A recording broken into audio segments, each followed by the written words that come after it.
ለመብላት ከሆነ የመጣ ነው በፍጹም እሱ አይደለም ዋናው። ምክንያቱም ማንም ሰው የሚሰራ ሁሉ እንደሚበላ መጽሐፍ ቅዱስ ለሚሰራ ሁሉ እንደሚሰጥ እግዚአብሔር እጁን ሲዘረጋ ለሁሉም እንደሚሰጥ እንዲሁም ደግሞ ለክፉ ለደግም ፀሐይን እንደሚያወጣ ይህንን ይነግረናል። ምክንያቱም በዓለም ላይ ስትመለከቱ ኤቲስት የሆኑ ሰዎች እግዚአብሔር የለም ብለው የሚያምኑ ሰዎች አላቸው፣ ይበላሉ፣ ይጠጣሉ፣ ይለብሳሉ። እንደውም የተሻለ ነገር ራሱ አንድ ሀገር ሄዳለሁ አይደል? ውጭ ሀገር ሄዳለሁ። 3 ቀን ኮንፈረንስ አደርጋለሁ። ሰው ይፈወሳል፣ አጋንንት ይወጣል፣ በሽተኛ ይፈወሳል፣ ሰው ጌታን ይቀበላል፣ ሁሉ ሰው ይጽናናል። ፕሮግራሙ ሲያልቅ ሁሌ ፈንድሬዝ አደርጋለሁ። ለአገልግሎቴ የምትለቁ ሰዎች ገንዘብ ጠይቃለሁ። ካለቀ በኋላ የሚጨቃጨቁት በገንዘቡ ነው። ስለ ዳነው ሰው አውሩ። ኢሹ ነው ይሄ ሁሉ ቸርች ውስጥ ራሱ እንዲፈራ ተደርጎ አንዱ ባይዘው የኛ ስራ የእናንተን ገንዘብ ወደ ሰማይ ማስገባት ነው። ልክ ባንከሩ ቁጭ ብሎ ስታመጣ እንደሚከተለ እኔ ደግሞ ስታመጣ ከተለ ወዳጆቼ መድኃኒት ተይዞ ዝም አይባልም። ያ መድኃኒት ብቻ ሊያሽለው በሚችል በሽታ ተይዞ ሲንፈራፈር ስቃዩን ሲያይ ያንንም በሽታ ለማስወገድ ግራ ቀኝ ሲል አይታችሁ ዝም ትላላችሁ? ያስችላል? አያስችልም። አላስችል ስለሚለኝ ነው መጥቼ የምለፈለፈው። መድኃኒት ተገኝቷል ሁላችንም ለተያዝንበት በሽታ። ይሄ በሽታ እኮ ወንድ አላለም፣ ሴት አላለም፣ ትልቅ አላለም፣ ትንሽ አላለም፣ ጥቁር አላለም፣ ነጭ አላለም፣ ሀብታም አላለም፣ ድሃ አላለም፣ የተማረ ያልተማረ፣ ባለስልጣን፣ አለቃ፣ ተገዥ ምኑ ቀረ? ማን ቀረ? ከበላተኛው በብል ከብርቱም ጣፋጭ ነገር ወጣ። ምን ማለት ነው አለ? አጥፋ ተብለ እንቆቅልሽ። አይገርማችሁም? ብዙዎቻችን እንደዚህ ነን። ለምን እንላለን? እግዚአብሔር ለምን እንዲያረጋል? እግዚአብሔር ለምን እንዲያረጋል እንላለን። ነገር ግን እኛ ለሰይጣን ግራውንድ ሰተን ኃጢአት ውስጥ እየተመላለስን ያለን። እነሱ እድል ካገኙ እኮ ይገሉሃል። እነሱ እኮ እያመቻቹት እኮ ነው። የሚገሉበት ነገር እኮ እየፈለጉ ነው። እሱስ ይጫወታል መሃላቸው። ወዳው አይደለም ማለት ነው። ከጀርባ ፕሮግራም ተይዞበት ነው ማለት ነው። ቢ ሲሪየስ። መንፈሳዊ ብስለት ምን ማለት ነው? መንፈሳዊ ብስለት ማለት አንድ ዳግመኛ የተወለደ ሰው የጸደቀ ሰው ማለታችን ነው። በቃ በሌላ ሀገር አንድ ዳግመኛ የተወለደ ሰው የጸደቀ ሰው በእግዚአብሔር ቤት የተተከለ ሰው ኢየሱስን እየመሰለ የሚመጣበት የህይወት ጎዳና እሱ ብስለት ነው። በጣም የሚበዛው ደግሞ ያው ገንዘብ ለማግኘት ወይም ለጥቅም በተለያዩ በማህበራዊ ሚዲያ የሚገኙ ጥቅሞች ሊሆኑ ይችላሉ። እነሱ አሁን ካሉበት ሁኔታ አንጻር ይህንንና ያንን ያስገኝልኛል ብለው ያሰቡትን ሊሆን ይችላል እየተከተሉ ይችላል። ምንስ ነገር በክርስቶስ ኢየሱስ ያገኘነው ህይወት የሚበልጥ ምን ሊመጣ ይችላል? እኛ ከምንናገረው መልእክት የሚበልጥ ሌላ እውነት ከየት ይመጣል? አይመጣም። በዘላለም ውስጥ የመጨረሻውን ተናጋሪ እኛ ነን። ጌታ ኢየሱስ ክርስቶስ እውነቱን ነገራቸው። የነገራቸው እውነት ምንድነው? ስለበላችሁ ነው የተከተላችሁኝ አላችሁ። አሁን ደግሞ ስጋዬን ትበላላችሁ ደሜንም ትጠጣላችሁ አላቸው። እና የሚያስጨንቅ ንግግር ነው። እንዴት ያለ እንዴት ምን ማለት ነው? እንዴትስ ነው ስጋውን የምንበላው? እንዴትስ ነው ደሙን የምንጠጣው? በጣም ተጨነቁ ይላል። ሁሉም እንደ ዘበት ሊጠፋ ሁሉም እንደ ዘበት ሊያልፈው በጌታ በኢየሱስ የጸና ሲሆን ሊገባ ነው ሊያልፍ ነው። ሁሉም ትቢያ ሆኖ ለቀረ ሁሉም ከጠፋነት ይስፈኖ ታዲያ ለክርስቲያን አይሻልም ወይ መኖሩ በኢየሱስ ተማምኖ? ሰላም ቅዱሳን የእግዚአብሔር ቤተሰቦች እንደምን ቆያችሁልኝ? የእግዚአብሔር ፍቅር የልጁም የኢየሱስ ክርስቶስ ጸጋና ሰላም ከሁላችን ጋር ይሁን። ሁልጊዜ እንደማነሳ ያልጠፋ ነው ከእግዚአብሔር ምሕረት የተነሳ ነው። ርኅራኄው አያልቅምና ማለዳ አዲስ ነው። ታማኝነት ብዙ ነው ተብሎ በእግዚአብሔር ቃል ላይ እንደተጻፈ ዛሬም እንደገና በዚህ ቪዲዮ ተገናኝተናል። እግዚአብሔር ቃል የሆኑ ሐሳቦች እንደተለመደው የምንነጋገር ይሆናል። ማህበራዊ ሚዲያውን በጣም ስመለከት እንግዲህ ሁላችሁም ያስተዋላችሁት ይመስለኛል። ብዙ ጫጫታዎች በስተዋል። እኔ ልክ ነኝ፣ እኔን ስሙኝ፣ እኔን አዳምጡኝ የሚሉ እነከሌ ደግሞ ትክክል አይደሉም፣ የነከሌ ደግሞ ይሻላል የሚሉ በጣም ብዙ ግርግሮችን እየሰማ ነውና ዛሬ ምን አሰብኩኝ? ሁሉም ሰው የትኛውም ሃይማኖት ውስጥ ያለ ሁሉም ሰው የየራሱን ነገር ቆም ብሎ እንዲመለከት እናም ደግሞ የሚያዛልቀውንና ለዘላለም የሚሆነውን እንዲያስብና ያለበትን የቆመበትን ስፍራ ቼክ እንዲያደርግ አሰብኩኝ። ስለዚህ እንደ እግዚአብሔር ቃል እንዴት አድርጎ መመርመር አለበት ብዬ ሳስብ እኔም አምነው እንግዲህ እንደ እግዚአብሔር ቃል ልንመራ ይገባል ብዬ ነው። የትኛው ነው እውነተኛ የእግዚአብሔር ቃል ካልን ተፈትኖ ተመዝኖ ተመርምሮ ደግሞ ሕያው ምስክሮች ያሉበትና ሕያው የሆነውን የእግዚአብሔርን ቃል አጥብቆ መያዝ ያስፈልጋል ብዬ አምናለሁ። ዛሬ እንድናስብ የምፈልገው ነገር እኛ ራሳችን የቆምንበትን ቼክ እንድናደርግ ነው።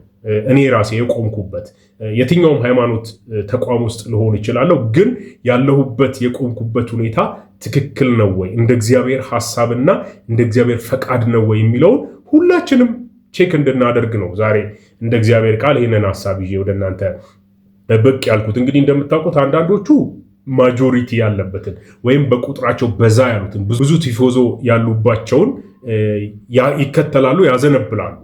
አንዳንዶቹ ደግሞ እንግዲህ የሆነ ሰው እንዳይከፋው የሆነ ግሩፕ እንዳይቀየም ብለው ወደዛኛው ያዘነብላሉ። በጣም የሚበዛው ደግሞ ያው ገንዘብ ለማግኘት ወይም ለጥቅም በተለያዩ በማህበራዊ ሚዲያ የሚገኙ ጥቅሞች ሊሆኑ ይችላሉ። እነሱ አሁን ካሉበት ሁኔታ አንጻር ይህንንና ያንን ያስገኝልኛል ብለው ያሰቡትን ሊሆን ይችላል እየተከተሉ ያሉት። ነገር ግን ለዘላለም የሚሆነውን እንደ እግዚአብሔር ቃል የሚያዘልቀንን ወይም ደግሞ የእግዚአብሔር ፈቃድ ያለበትን ነው ወይ ይዤ እየተጓዝክ ያለሁት የሚለውን እንድንመለከት እፈልጋለሁ። እንግዲህ በማጆሪቲ ቢሆን ኖሮ ደቀ መዛሙርቱ ሐዋርያቱ በፍጹም ከጌታ ከኢየሱስ ክርስቶስ ጋር አይቀጥሉም ነበረ። ታስታውሳላችሁ፣ በአንድ ስፍራ ላይ 5000 የሚያክሉትን በ5 እንጀራና በ2 ዓሣ ከመገባቸው በኋላ እና በንጋታው ግን ከባህር ማዶ ተሻግረው እስኪፈልጉት ድረስ ጌታ ኢየሱስ ክርስቶስን አሳደው አገኙት ይለናል መጽሐፍ ቅዱስ። ከዛ ጌታ ኢየሱስ ክርስቶስ እውነቱን ነገራቸው። የነገራቸው እውነት ምንድን ነው?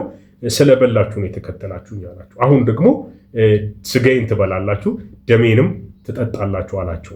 እና የሚያስጨንቅ ንግግር ነው። እንዴት ያለ እንዴት ምን ማለት ነው? እንዴትስ ነው ስጋውን የምንበላው? እንዴትስ ነው ደሙን የምንጠጣ? በጣም ተጨነቁ ይላል። እና ደግሞም ላይከተሉት ጥለውት እንደሄዱ መጽሐፍ ቅዱሳችን ይነግረናል። ግን በሚገርም ሁኔታ 12ቱ ከሱ ጋር ቀርተው ነበር። ጌታ ኢየሱስ ክርስቶስ ዘወር ብሎ እነሱን ምን አላቸው ይለናል? እናንተስ ልትሄዱ ትወዳላችሁ አላቸው ይላል። እና ጴጥሮስ ፈጠን ብሎ ካንተ ወዴት እንሄዳለን? አንተ የዘላለም የሕይወት ቃል አለ በማለት የተናገረበትን የእግዚአብሔርን ቃል ክፍል እናውቃለን። ስለዚህ ሐዋርያቱ ጌታ ኢየሱስ ክርስቶስን እንደዚህ የተከተሉበት ዋናው ምክንያት ምንድን ነው? የዘላለም የሕይወት ቃል አለ የሚል ነበር። እና የሚበላና የሚጠጣ ለማግኘት ብቻ ከሆነ ጌታ ኢየሱስ ክርስቶስን የተከተልነው እንደነዛ ሰዎች ያው የሆነ ቀን መሄዳችን አይቀርም እና የመጡ ነበሩ፣ ይሄዱም አሉ። እንደምታውቁት ነው እንግዲህ ማህበራዊ ሚዲያው በጣም ብዙውን ነገር እያሰጣን ያለው። ሰዎች ራሳቸውን በተለያየ ጊዜ በተለያየ ሁኔታ ሲገልጡና ሲለዋወጡ ተመልክተናል። ግን ዛሬ ትኩር ብለን እንድንመለከት የምፈልገው የሰዎችን ከማየት ይልቅ እኔ አሁን ዛሬ የቱጋ ነው የቆምኩት የሚለው ትኩረት ሰጥቼ ያለሁበትን ሁኔታ እንድናይ የተወሰኑ ቪዲዮዎችን ተመልክቻለሁ። እንግዲህ እንደ እግዚአብሔር ቃል ሐሳብ ስለሆኑ እነዚህን ቪዲዮዎች ልጋብዛችሁ እፈልጋለሁ። ከዛ ከነሱ ቪዲዮ አጫጭር ናቸው። ከነሱ ቪዲዮዎች ጋራ ሐሳቦችን እንደ እግዚአብሔር ቃል እየጨመርን ዛሬ ደግሞ አንድ ሰው ከሆነ ከሳተበት መንገድ ይመለሳል ብዬ አምናለሁ። ለዚህ ቻናል አዲስ የሆናችሁ እባካችሁን ሰብስክራይብ እንድታደርጉና የዚህ ቻናል ቤተሰብ እንድትሆኑ በጌታ ፍቅር አሳስባችኋለሁ። 7000 አለፍ ብሎ ፎሎወሮች አሉ ለዚህ ቻናል። እንግዲህ እናንተ 10000 ለማስገባት የእናንተ ቅንነት ብቻ ነው የሚያስፈልገው። ምንም ከእናንተ ላይ የሚቀነስባችሁ ነገር አይኖርም። ሰብስክራይብ እያደረጋችሁ ደግሞ ሼር በማድረግ ላይክ እያደረጋችሁ ቪዲዮዎችን ብትጀምሩ አብራችሁኝ የምታገለግሉ ይሆናል። ስለዚህ የመጀመሪያውን ቪዲዮ እንመልከት እስቲ። ነቢይ ጥሌ ምን ይለናል? ሌላ በፍጹም የለም በሚል ይናገራልና ምንድነው ሌላ የለም ያለው? እስቲ እንመልከት። በወንጌል ካገኘነው የሚበልጥ ምን ሊሰጠኝ ይችላል? ምንስ ነገር በክርስቶስ ኢየሱስ ካገኘነው ሕይወት የሚበልጥ ምን ሊመጣ ይችላል? እኛ ከምንናገረው መልእክት የሚበልጥ ሌላ እውነት ከየት ይመጣል? አይመጣም። በዘላለም ውስጥ የመጨረሻውን ተናጋሪ እኛ ነን። የለም ከኢየሱስ ውጪ፣ የለም ከተሰቀለው በላይ፣ የለም ኢየሱስ ሄዷል ይመለሳል ከሚለው በላይ፣ የለም የምስራች። ምንም ነገር መሬት ላይ ነው፣ እሱ ደግሞ ተጠቅልሎ አብሮ ያልፋል። ይሄ ዘላለማዊ፣ ሌላ እውነት የለም። ይሄ ብቻ ነው እውነት። እንዲህም የሚባል እምነት የለንም። አንድ ነው እምነታችን። እንትንም ልክ ነው እንትንም ምንም ከወንጌል ውጭ ሌላ ልክ ነገር የለም። ወንጌል ብቻ ነው የዘላለም ሕይወት ያለው። በደንብ አሜን በሉ እንዴ! እዚህ ላይ ነው ተማምነን ቀና ብለን እኔ ከአንገቴ ቀና ብዬ የምናገረው ወንጌል ብቻ ሌላ ነገር ብዙ ነገር አልችልም፣ ብዙም አላውቅም። የገባችን ጥቂት ነገር አለች። እሷም የተሰቀለው ክርስቶስ አካባቢ ነው። እሷ ላይ ነው ደጋግሜ የምናገረው። ከሷ ውጭ የለም። የዛሬ 2000 ዓመት ያሉት እሱን ብሎ ነው ሄዳ ነው። ዘንድሮ እሱን ነው የምንለው። እሱን እንግዲህ የሚያምን ካለ ይድናል። ክብር ለኢየሱስ ይሁን።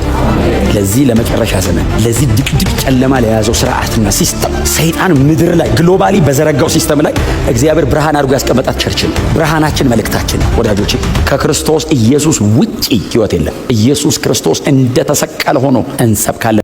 እንግዲህ ነቢይ ጥሌ እንደሰማችሁት ከክርስቶስ ኢየሱስ ውጪ ሕይወት የለም በሚል አስረግጦ እየተናገረ ነው ያለው። እናንተስ የቱጋ ናችሁ ያላችሁት? ከክርስቶስ ኢየሱስ ውጪ ሕይወትን እየሞከራችሁት እየታገላችሁት ነው ያላችሁት ወይ የሚል ሐሳብ ነው ለመሞገት ለማቅረብ የምሞክረው። ይህንን ደግሞ እንደ እግዚአብሔር ቃል እንድንመለከተውና በገላትያ ምዕራፍ 6 ቁጥር 14 ላይ ሐዋርያው ጳውሎስ የሚናገረውን እንድንመለከት እፈልጋለሁ። ክፍሉን ላንብብና ወደ ቀጣዩ ቪዲዮ እንሄዳለን። ነቢይ ጥሌ የተናገረውን አንድ ቪዲዮ ጨምርላችኋለሁ። ገላትያ ምዕራፍ 6 ቁጥር 14 እንደዚህ ይላል። ነገር ግን ዓለም ለእኔ የተሰቀለበትን እኔም ለዓለም የተሰቀልኩበትን ከጌታችን ከኢየሱስ ክርስቶስ መስቀል በቀር ሌላ ትምክህት ከእኔ ይራቅ በማለት ሐዋርያው ጳውሎስ ይናገራል። ሌላ በፍጹም አያስፈልገኝም። ሌላ ትምክህት ከእኔ ይራቅ። እኔ ለዓለም ተሰቅያለሁ እና ዓለም ከዚህ በኋላ ተፋተናል ከዓለም ጋር የሚል ሐሳብ ነው የሚናገረው። ነገር ግን ዓለም ለእኔ የተሰቀለበትን እኔም ለዓለም የተሰቀልኩበትን ከጌታችን ከኢየሱስ ክርስቶስ መስቀል በቀር ሌላ ትምክህት ከእኔ ይራቅ። በክርስቶስ ኢየሱስ አዲስ ፍጥረት መሆን ይጠቅማል እንጂ መገረዝ ቢሆን ወይም አለመገረዝ አይጠቅምምና በማለት ይናገራል። እንግዲህ ከላይ ከፍ ብሎ ያለውን ስትመለከቱ እነሱ ራሳቸው የማይሰሩትን የማይሞክሩትን ነገር ነው እናንተ እንድታደርጉ የሚያሳዩአችሁ በማለት ይናገራል። ስለዚህ ሐዋርያው ጳውሎስ ትኩር ብሎ የሚመለከተው ነገር ክርስቶስ ኢየሱስ ለሱ የተሰቀለለትን ጉዳይ ብቻና ብቻ እንደሆነ፣ ሌላ ትምክህት ከኔ ይራቅ፣ ልድንበት እችላለሁ፣ እንዲና እንዲያ ሊያደርግበት እችላለሁ ብዬ የማስበው ነገር ሁሉ ከኔ በፍጹም ይራቅ በማለት ነው ሐዋርያው የሚናገረው። እናንተስ የቱጋ ናችሁ? እንግዲህ ዛሬ የራሳችንን የቆምንበትን ትኩር ብለን እንድንመለከት ነው። ከማጆሪቲ አንጻር በፍጹም አይደለም፣ ከቲፎዞ አንጻር በፍጹም አይደለም እና እውነት የሆነውን ደግሞም ለዘላለም የሚያዛልቀውንም መያዝ አለብን ተባብለናል። ሌላ አንድ ልጨምርላችሁ። ነቢይ ጥሌ ተመሳሳይ ሐሳብ ይናገራልና እስቲ እሱን ቪዲዮ እንስማው። ለክርስቲያን ተስፋው እግዚአብሔር ብቻ ነው። በእውነት ነው የምነግራችሁ። የተቀዳደደ ልብስ ነበር የምትለብሰው፣ ጥሩ ልብስ ያለብሳል የሚል ተስፋ የለንም። እሱን ስራ የተቀጠረ ሰው በሙሉ ጥሩ ልብስ ይለብሳል። ክርስቲያን መሆን አይጠበቅብም። ኦፍ ኮርስ ያለብሳል። ምን ጥያቄ ያለው? እግዚአብሔር ያበላል። እኔም ብቻ ነው እንደሚያበላኝ እጅን ትከፍታለህ ብሎ ሕይወት ላለው ሁሉ ከመልካም ነገር ታጠግባለህ። ለእኔ ብቻ ነው እንዴ ፀሐይ የሚወጣው? ለጻድቁም ለኃጥኡም። አንዳንድ ናቹራል ነገር ኮመን ነው።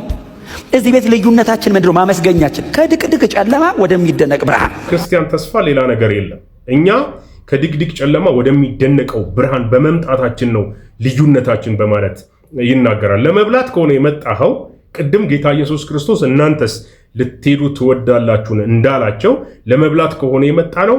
በፍጹም እሱ አይደለም ዋናው። ምክንያቱም ማንም ሰው የሚሰራ ሁሉ እንደሚበላ መጽሐፍ ቅዱስ ለሚሰራ ሁሉ እንደሚሰጥ እግዚአብሔር እጁን ሲዘረጋ ለሁሉም እንደሚሰጥ እንዲሁም ደግሞ ለክፉ ለደግም ፀሐይን እንደሚያወጣ ይህንን ይነግረናል። ምክንያቱም በዓለም ላይ ስትመለከቱ ኤቲስት የሆኑ ሰዎች እግዚአብሔር የለም ብለው የሚያምኑ ሰዎች አላቸው። ይበላሉ፣ ይጠጣሉ፣ ይለብሳሉ፣ እንደውም የተሻለ ነገር ራሱ ያደርጋሉ። እና አንድ ሰው ሲናገር የሰማሁት እግዚአብሔርን የካደ ሰው ሲናገር የሰማሁት ምን አለ? በፊት ሃይማኖት አለ ብዬ ነበር ስጨናነቅ የኖርኩት፣ እንደውም አሁን የተሻለ እየለበስኩኝ የተሻለ አምሮብኝ እንደምታዩ ድንቡሽቡሽ ብያለሁ ብሎ ሲናገር ሰማሁት። ስለዚህ እግዚአብሔር የለም የሚሉ ሰዎች ሁሉ ሊበሉ ይችላሉ፣ ሊያገኙ ይችላሉ። እግዚአብሔር ለክፎችም ለደጎችም ፀሐይን ያወጣልን። ነገር ግን አሁን ልዩነቴ ምንድን ነው ብዬ ራሴን ቼክ እንዳደርግ፣ አንተ ወንድሜ ራስን ቼክ እንድታደርግ፣ አንቺ እህቴ ራስሽን ቼክ እንድታደርጊ ነው ዛሬ ሐሳብ ይዤ ወደ እናንተ ብቅ ያልኩት። ለመብላት ነው እግዚአብሔርን የተከተላችሁት መኪና ለመንዳት ነው እግዚአብሔርን የተከተላችሁት? ለዚህ እኮ ነው በሃይማኖት ስም ብዙዎች እያጭበረበሩ ያሉት። ለዚህ እኮ ነው በሃይማኖት ስም በጣም ብዙ መጥፎ ነገሮች እየተደረጉ ያሉት፣ የሚዘገኑ ለጆሮ ጭው የሚያደርጉ። ቅድም በገላትያ ላይ እንዳነበብ ነው እነሱ ራሳቸው የማይፈጽሙትን በእናንተ ላይ ይጭኑባቸዋል። እነሱ ራሳቸው ይህንን ሕግ ሊጠብቁት አይችሉም አለ እና ሃይማኖተኝነት አይደለም ዋናው ነገር፣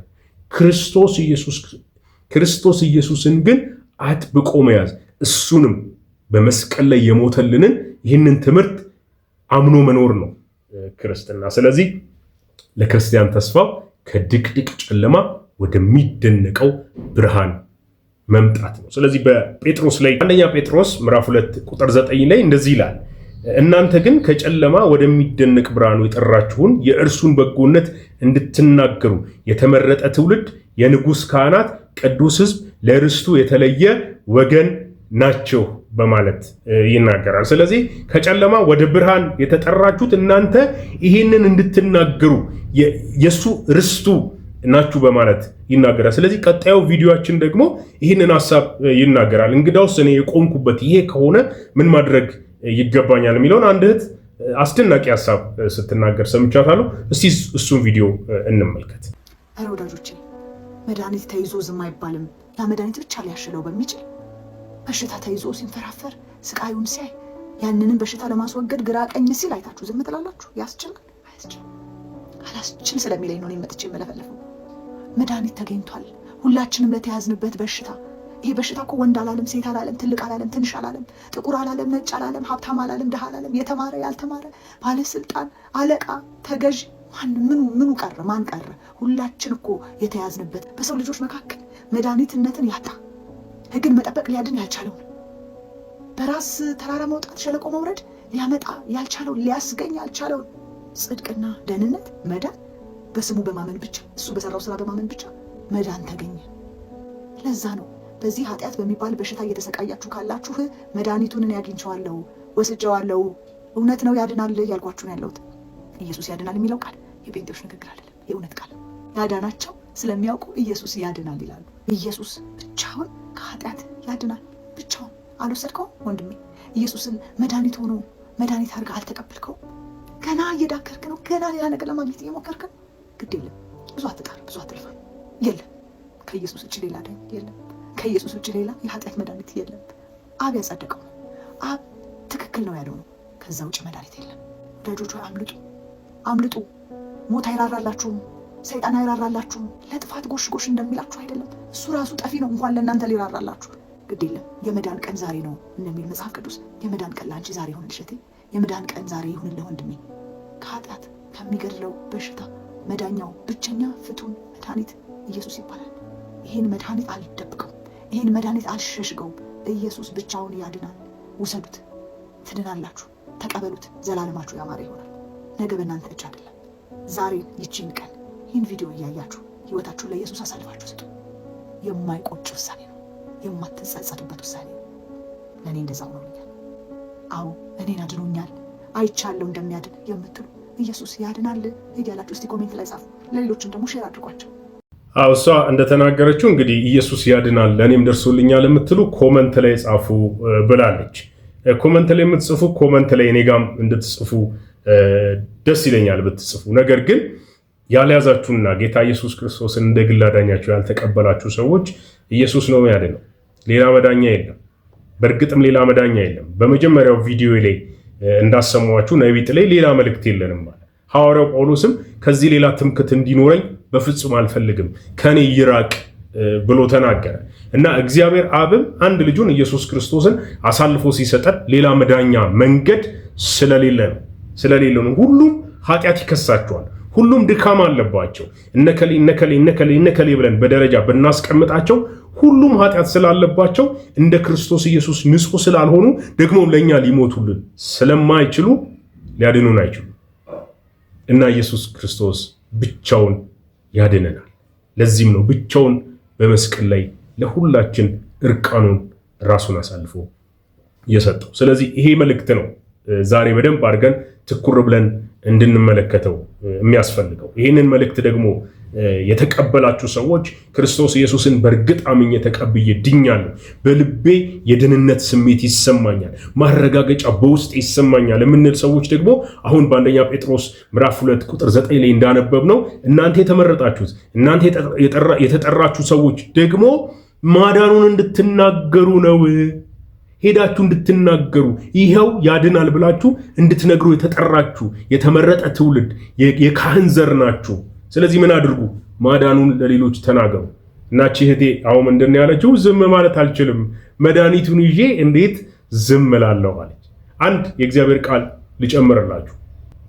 ዮሴፍ እጮኛው አርግዛ በተገኘች ጊዜ በስውር ሊተዋት በወሰነ ሰዓት መጥቶ ምንድን ያለው? ኖ ለመውሰድ እንዳትፈራ እጮኛን፣ እሷ የጸነሰችው ከመንፈስ ቅዱስ ነው፣ ወንድ ልጅ ትወልዳለች፣ ስሙንም ኢየሱስ ትለዋለህ፣ ሕዝቡንም ከኃጢአታቸው ያድናቸዋል በማለት ተናግሯል። እና መጽሐፍ ቅዱሳችን ከዚህ በፊት ሳነሳ እንደነበረው ከዳር እስከ ዳር ድረስ ስለ ክርስቶስ ኢየሱስ አዳኝነት ይናገራል።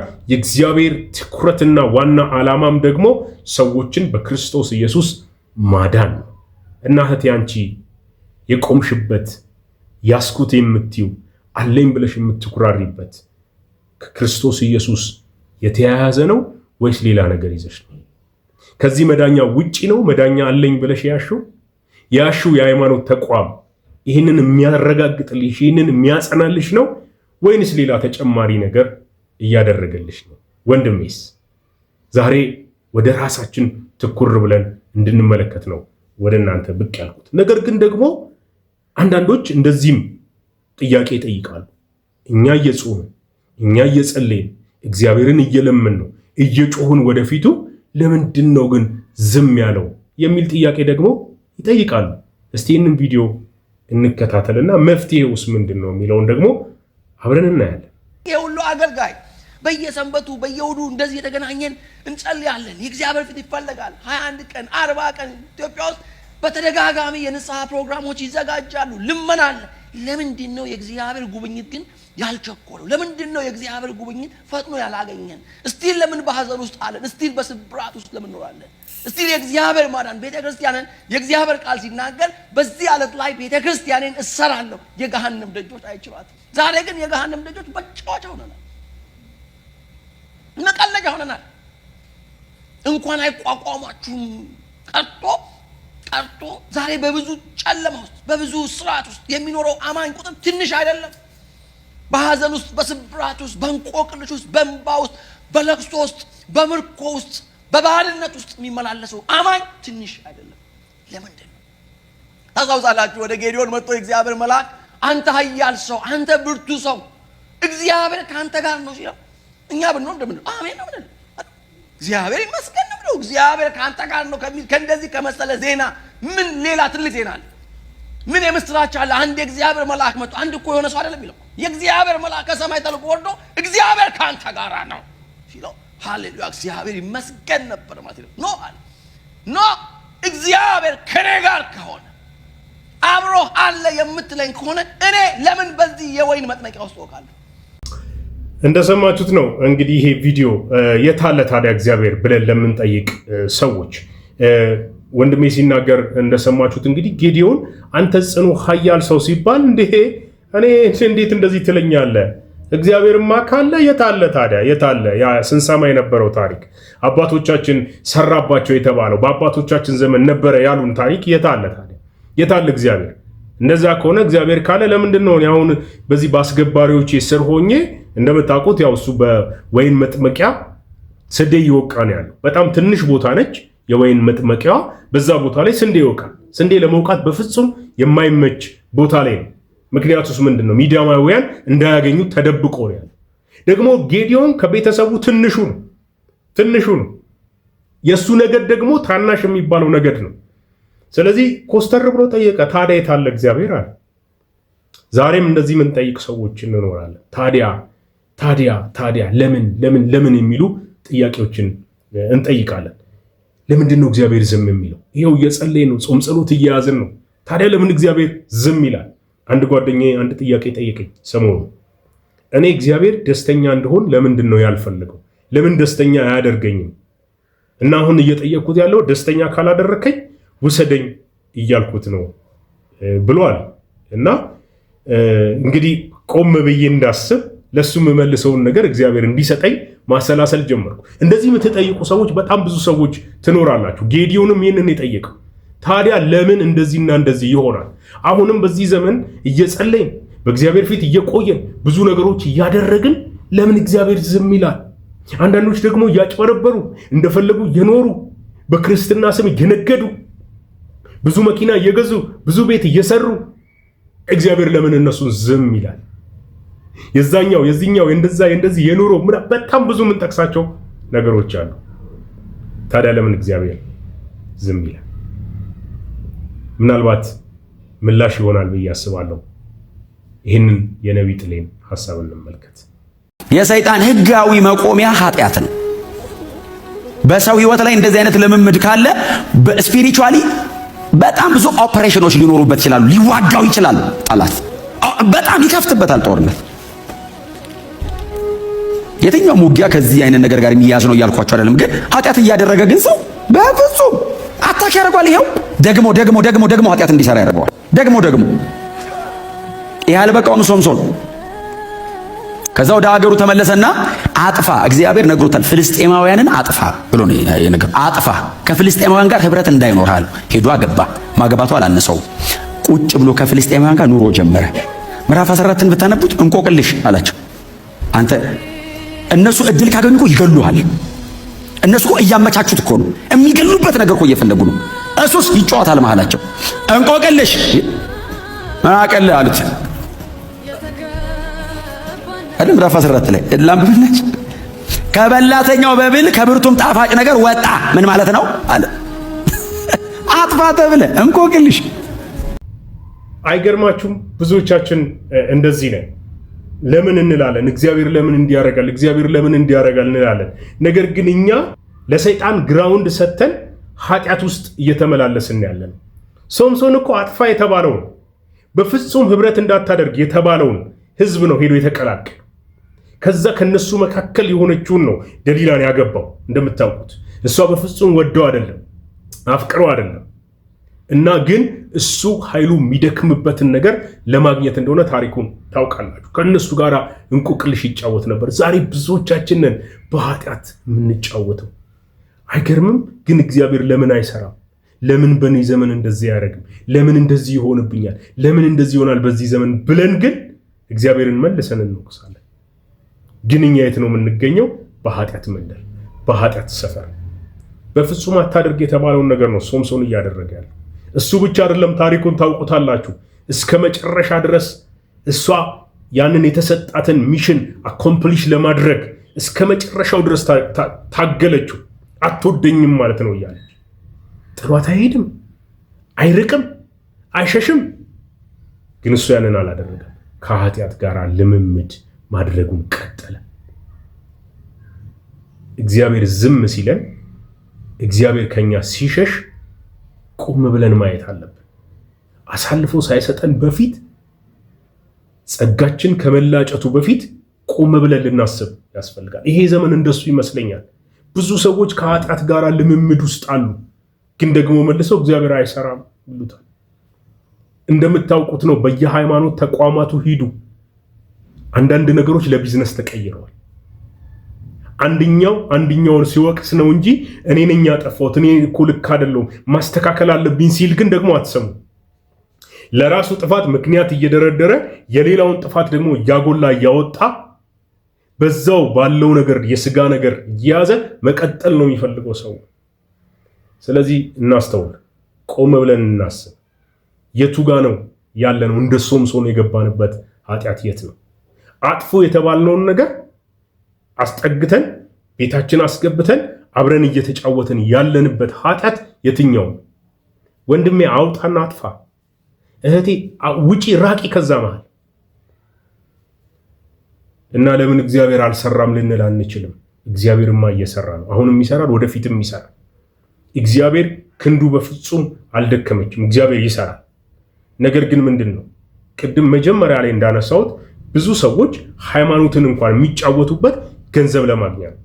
ማህበራዊ ሚዲያ ላይ እንደዚህ ቁጭ ብለን መልእክት ስናስተላልፍ ከእውነት የወጣ ሰዎች ሊያዩልን የሚችሉት ነገር ምንድነው? ይሄንን ብናደርግ ከታየልኝ ደግሞ እንደዚህ ያገኛለሁ ብለን የምንሰራቸው ነገሮች ከምናስተላልፈው እውነት አንጻር ብቻ ሳይሆን ከምናገኘው ጥቅም ሆኖ ወደ ውሸትና ወደ ተለያዩ ነገር ከከተተን ቆም ብለን ልናስብ ያስፈልጋል።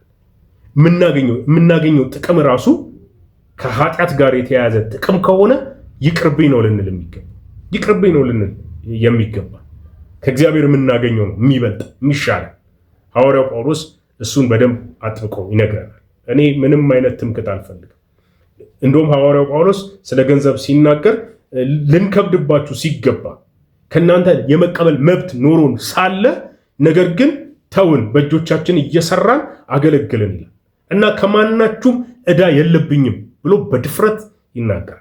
እና ዛሬም አገልጋዮች የምታገለግሏቸውን ሰዎች ኪሳቸውን አስባችሁ ከሆነ የምታገለግሉት ከስራችኋል። እግዚአብሔር መፍረዱ አይቀርም። የምናገኘው ጥቅም ከምናስተላልፈው እውነት በፍጹም ሊበልጥብን አይገባም። እውነቱ ላይ ስቲክ ልናደርግ ይገባል። ስለዚህ እግዚአብሔር እንዴት ይስራ ብለን ካልን እኛ እንቀደስለት፣ ራሳችንን እናቅርብ። የሶምሶንን ታሪክ መጨረሻውን ታውቃላችሁ። ፀጉሩ ተላጨ፣ ጸጋውን አስላጨ። ከዛ በኋላ አይኑን አወጡት እና መጫወቻ እንዳደረጉት እናውቅ፣ ተበቀሉት። መጨረሻ ላይ ግን ፀጉሩ ትንሽ ብቅ ማለት ሲጀምር አምላኬ አንድ ይርዳኛል እና ጸጋው ገና ብቅ እንዳለ ምሰሶ ጋር አቁሙኛልና የሚመራውን ሰው ከዛ ምሰሶውን ነቅንቆ እንዳለ ጨረሳቸው ይላል። በህይወቱ ከገደላቸው ይልቅ በሞቱ የገደላቸው በዙ ይላል። ነገር ግን የተዋረደውን የገባበትን ግን አይተና ዛሬም ለመመለስ እድል አለ ወገኖች። መለስ ብለን ራሳችንን እንመልከት። የሰው አናዳምቅ። ማህበራዊ ሚዲያ ላይ ገብተን እንዲና እንዲያ ነው እያለን የሰው ከምናዳምቅ ይልቅ አንተ ራስህ የቱ ጋር ነው የቆምከው? አንተ ራስህ ምን እያደረግህ? እግዚአብሔር ከቃሉ ጋርና ከእውነት ጋር ነው የሚቆመው።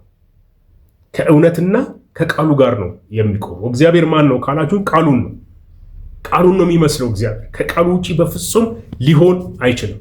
ስለዚህ ወገኖች ሆይ ዛሬ ቆም ብለን ያለንበትን እንድንመለከት ነው ወደ እናንተ ብቅ ያልኩት። ምናልባት ይህንን ቪዲዮ የምትመለከቱ ከዚህ በፊት ሰብስክራይብ ያላደረጋችሁ ብትኖሩ ሰብስክራይብ በማድረግ ቤተሰብ እንድትሆኑ በጌታ ፍቅር አሳስባችኋለሁ። ሌሎቻችሁ ደግሞ ይህንን ቪዲዮ ለብዙ ሰዎች እንዲደርስ ሼር እንድታደርጉልኝ አብራችሁኝም እንድታገለግሉ ቪዲዮን ስትጀምሩ ላይክ በማድረግ እንድትጀምሩ አሳስባችኋለሁ። ይሄንን የምለው ቻናሉ ባደገ ቁጥር በጣም ብዙ ሰብስክራይብ በበዛ ቁጥር መልእክቴ ብዙ ሰዎች ጋራ እንዲደርስ ይሄንን ያግዘኛል። ይሄንንም ስለምታደርጉ ጌታ ኢየሱስ ክርስቶስ ይባርካችሁ። እስካሁን ሰዓት ድረስ አብራችሁኝ ስለነበራችሁ እጅግ በጣም አመሰግናለሁ። እንግዲህ በሌላ ትምህርት፣ በሌላ ሐሳብ፣ በሌላ ቪዲዮ እስክንገናኝ ሰላም ቆዩልኝ። ሰላማችሁ ይብዛ። ሁሉም እንደ ዘበት ሊጠፋ፣ ሁሉም እንደ ዘበት ሊያልፈው ጌታ በኢየሱስ የጸና ሲሆን ሊገባ ነው ሊያልፍ ነው። ሁሉም ትቢያ ሆኖ ለቀረ፣ ሁሉም ከጠፋነት ይጽናና። ታዲያ ለክርስቲያን አይሻልም ወይ መኖሩ በኢየሱስ ተማምኖ?